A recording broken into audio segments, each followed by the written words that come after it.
الحمد لله رب العالمين والصلاة والسلام على سيد المرسلين وخاتم النبيين سيدنا وحبيبنا محمد وعلى آله وصحبه أجمعين ومن تبعهم بإحسان إلى يوم الدين.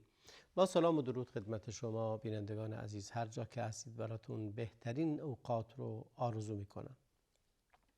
و اما بحث امروز ما در مورد گنجینه دیگری است، گنجینه هایی است که به دنبال اون هستیم. ما در جستجوی گنج هستیم، هر روز یک گنجی رو به شما معرفی میکنیم که در اونجا ثروتمند شوید.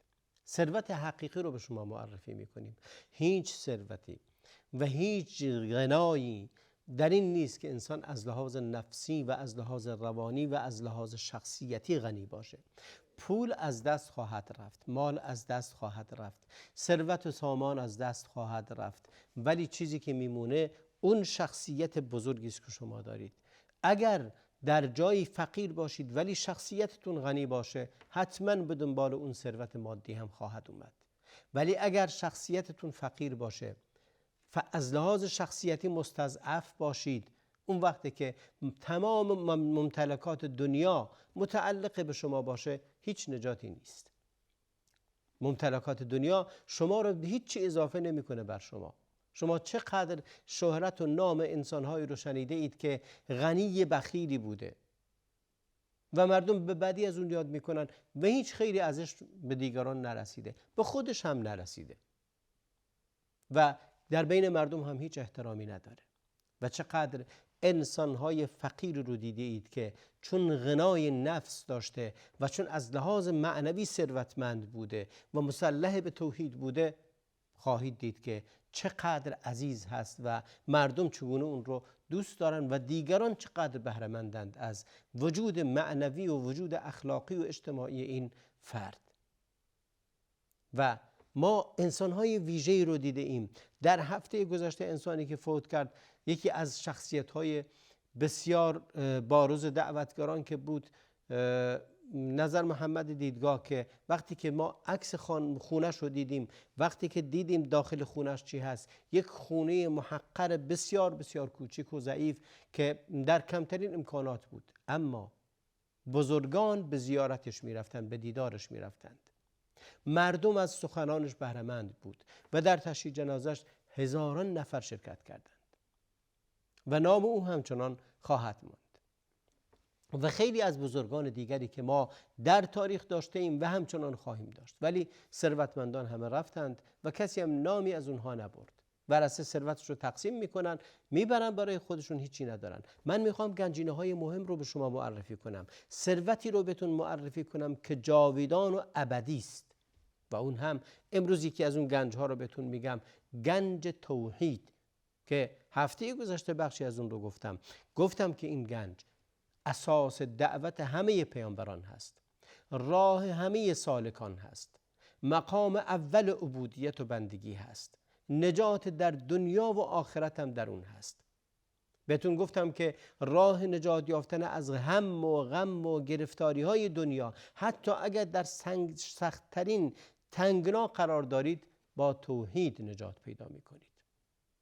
و این قول مهم ابن تیمیه رو یادتون هست که گفتم بالتوحید و الاستغفار، با توحید و استغفار انسان از همه گیر و گرفت‌ها، نقص‌ها، ناتوانی‌ها، کمبودها و ضعف‌ها نجات پیدا میکنه. یونس از دل ماهی با توحید اومد بیرون. و امروز هم بخشای دیگری از این موضوع بسیار مهم رو خواهم گفت که چه گنجی در اختیار من شماست و قدر اون رو نمیدونیم. به دنبال این هستیم که دیگران به ما شفا بدند. کسی که در اضطراب و نگرانی و رعب و وحشت و ترس و خلاص هم و غم هست، توحید در جلوی دست اون گذاشته شده، ولی میره دنبال جادوگر و میره دنبال ساحر و میره دنبال دعانویس و میره دنبال تعویذ نویس و که دیگران بیان نجات براش بیارن. توحید به این آسانی، چیزی که خداوند دستور داده، دعوت همه پیامبران هست. همه پیامبران دعوتشون اینه که لا اله الا الله، این رو بگید. و اما بدانید که اهل توحید، کسانی که یکتاپرستند، از همه قوی ترند. ایمانشون از همه قوی تره، عقیدهشون از همه سالم تره، اجر و ثواب اعمالشون از همه کاملتره و مضاعف چندین برابر اجرشون هست و اجر دارن. درجاتشون از همه بالاتره در روز قیامت و در دنیا هم همچنین هست.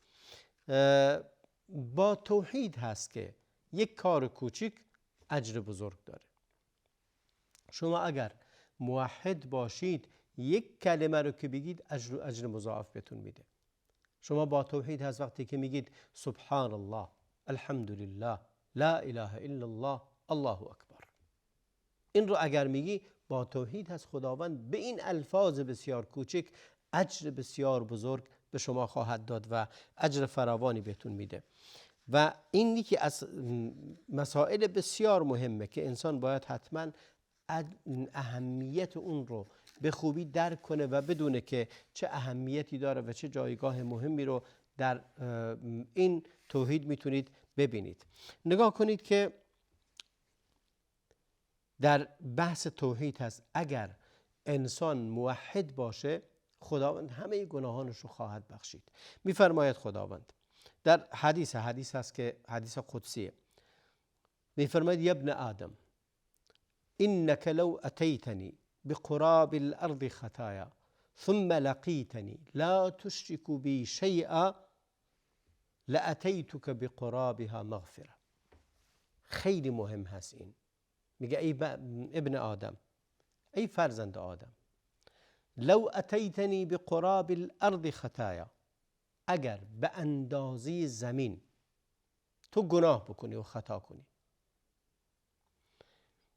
ولی به شرطی که لا تشرکو بی شیئا، ولی شریکی برای خداوند قرار ندهی، هیچ شریکی برای خدا قائل نباشی، یعنی توحید کامل و خالص داشته باشی، میفرماد لاتیتک بقرابها مغفره، من به اندازه تمام اون گناهان تو با تو مغفرت خواهم آورد. تو به اندازه زمین گناه کنی، به اندازه پهناوری همه زمین، منم به اندازه پهناوری زمین به تو مغفرت و بخشش خواهم داد، به شرطی که توحید و یکتاپرستیت کامل باشه. این دعا، این حدیث خیلی مهمه.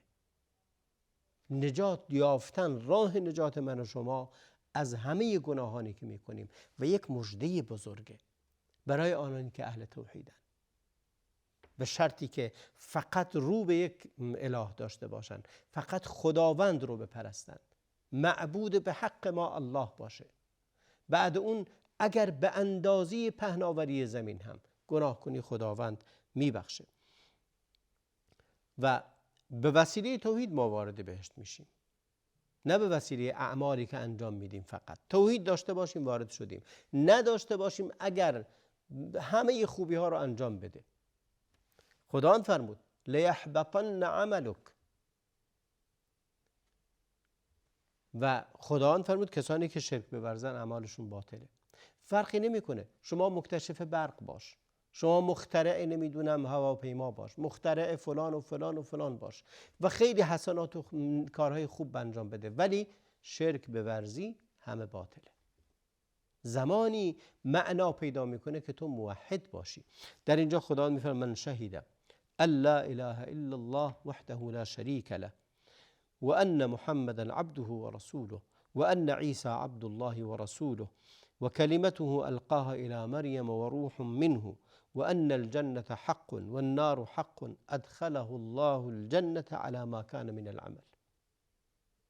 خیلی این حدیث رو دقت کنید. فرمود کسی که گواهی بدهد، نه به زبان فقط، بلکه عملاً به رفتار، به کردار شاهد و گواه باشد به اینکه هیچ معبود به حقی به جز الله نیست و محمد بنده و فرستاده خداست و عیسی بنده خدا و بنده خدا و رسول خداست و کلمه است که خداوند بر مریم القا کرد، یعنی به دستور خدا فرمود کن فیکون، در رحم مریم قرار گرفت و متولد شد. و یقین داشته باشد که جنت یعنی بهشت حق و آتش جهنم حق، وجود داره حق. خداوند اون رو، هر کسی اینها رو ایمان داشته باشه، خداوند اون رو وارد بهشت خواهد کرد، هر چقدر هم عملش کم باشه. ما كان من العمل ادخله الله الجنة على ما كان من العمل. اگر در عملش هم نقص و کمبود و قصوری وجود داشته باشه باز هم داخل بهشت خواهد شد. این نیست که اگر کسی توحیدش نداشته باشه تمومه، اگر عملش هم زیاد باشه. خیلی ها رو میبینی که مشغول به قبر پرستی، مشغول به شخص پرستی، شب و روز رو هم نماز میخونه، روزها رو روزه میگیره و صدقه میده، خیلی خیرات هم میکنه، اما به غیر خدا نظر داره، برای غیر خدا داره دعاهاشو دست بلند میکنه، از فلان و فلان و فلان متوسل میشه و خداوند میفرماید من نزدیکم، ادعونی استجب لکم، مرا بخوانید جواب میدم دعای شما رو. ولی این میره متوسل میشه به امام و به شیخ و به فلان و از دیگران میخواد. شما تصور کنید در یک مجلس نشستید، 2 نفر دارید با هم دیگه حرف میزنید ولی با تلفن، در حالی که صداتون هم به هم میرسه. خب وقتی این کار رو میکنی شما نمیگید عقلتون کجا رفته؟ چرا داری با تلفن به دوستت حرف میزنی در حالی که در یک قدمی تو در همون اتاقی که تو نشستی؟ و دقیقاً واسطه قرار دادن هم همین هست. بسیار بی معنی و غلطه وقتی که خدا میفهمد به رگ گردان به تو نزدیکترم. نه تنها این، بلکه ما یلفظ من قول، هر لفظی از تو خارج بشه خداوند آگاه بشه. نه تنها اون، بلکه ما یخفی الصدور، آگاه به. فرمود یعلم خائنة الاعین و ما یخفی الصدور. خداوند آگاه به حتی اون چشمی که داره خیانت میکنه و اون چیزی که در دل پنهانه. خدا این رو هم میدونه. وقتی خداوند آگاه به حرکات تو هست، نه تنها به حرفت، نه تنها به عمل کردت، بلکه میدونه که این چشمی که بهش نگاه میکنی کجاها خائنه و کجاها درسته و میدونه که چیزی که در دل تو خطور میکنه. وقتی اینو آگاهه چرا غیر رو میطلبی؟ چرا از غیر خدا میخوای؟ میفرماید که نجات انسان با توحیده. و حدیث دیگری، حدیث جابر معروف است که میفرماید من مات لا یشرک بالله شیئا ادخله الجنه، هر کسی که فوت کنه و شرک نورزیده باشد داخل بهشت می شود. خدا اون رو داخل بهشت می کند. و توحید مانع دخول آتش جهنمه. هیچ موحدی داخل آتش جهنم نخواهد شد. و حدیث عتبان رضی الله عنه می فرماید ان الله حرم على النار من قال لا اله الا الله يبتغي بها وجه الله يبتغي بذلك وجه الله. فرماید خداوند بر آتش جهنم حرام کرده است، یعنی ممنوع کرده بر آتش جهنم کسی را بسوزاند که میگوید لا اله الا الله خالصانه لله بگوید، یعنی معنی اون رو قبول داشته باشه، فقط ایمان خالص و کامل به این لفظ داشته باشد لا اله الا الله یبتغی بذلک وجه الله. هر کسی اون رو خالصانه بگه خداوند منع کرده بر آتش جهنم، وارد آتش جهنم نخواهد شد، آتش جهنم اون رو نخواهد سوزاند و ممنوع هست برش. و در حدیث دیگری میفرماید که خیلی نقطه مهمه، اگر کسی قلبی که در اون به اندازه خردلی ایمان در اون دل باشه آتش اون دل رو نخواهد سوزاند. خردل، دانه خردل رو میدونید که یک دانه بسیار ریزی هست. شما اگر این اندازه ایمان داشته باشید در آتش نخواهید رفت. و یکی از نکات مهمی که همه ما میخوایم بهش برسیم رضایت خداونده و رضایت خداوند در این گنج نهفته است. خود رضایت خداوند گنج مهمیه و در توحید نهفته است که خداوند راضی است، خوشنود است از کسانی که توحیدشون خالصه و پیامبر شفاعت میکند کسی که توحیدش خالصه. رسول الله علیه السلام فرمودند من قال لا اله الا الله خالصا من قلبه، چه کسی اسعد الناس بشفاعت یوم القیامه. پیامبر فرمود خوشبخت ترین انسانی که دست مییابد به شفاعت پیامبر اون کسی است که من قال لا اله الا الله خالصا من قلبه. کسی که بگوید لا اله الا الله مخلصانه این رو بگوید، از دل بگوید، یعنی یقین داشته باشد به این، معنیش رو بهش عمل بکنه، اون کس به شفاعت پیامبر در روز قیامت دست خواهد یافت. و اینها اگر ما نگاه کنیم، همه اعمال ما، همه رفتار ما، همه خیرات و برکات ما، اعمال ظاهریمون، اعمال باطنیمون، همه اینها هر چی رو انجام میدیم متوقف بر توحیده. اولین چیزی که وجود داره که راه نجات توست توحیده. پس اگر اعمال خوبی داری، اگر صدقات میدی، اگر نماز میخونی، اگر روزه میگیری، اگر زکات میدی، اگر جهاد میکنی، اگر صله رحم رو به جا میاری، همه اینها زمانی ازت پذیرفته میشود که توحیدت خالص باشه. اگه توحیدت خالص نباشه، مثقال ذره شرک در اعمالت باشه، باطله. و لذا باید حتما مواظب بود. و یکی از قضایای مهم اینه که هر کسی که توحید داره، یعنی هر کسی که خدای معبود به حق یکتا رو میپرسته، یعنی وجهت وجهی للذی فطر السماوات والارض، شما وقتی که در نمازت میگی وجهت وجهی للذی فطر السماوات والارض، یعنی اینکه تمام هر چه هست رو کنار گذاشتی، من فقط خالصانه به خاطر خداوند بندگی میکنم و غیر خدا رو در یک مثقال ذره از عباداتم شریک قرار نمیدهم. اینه که همه کارهای دیگه آسون خواهد شد. در اینجا می ایستیم. در برنامه بعدی هم باز هم در مورد این گنجینه مهم صحبت خواهم کرد که گنجینه توحیده.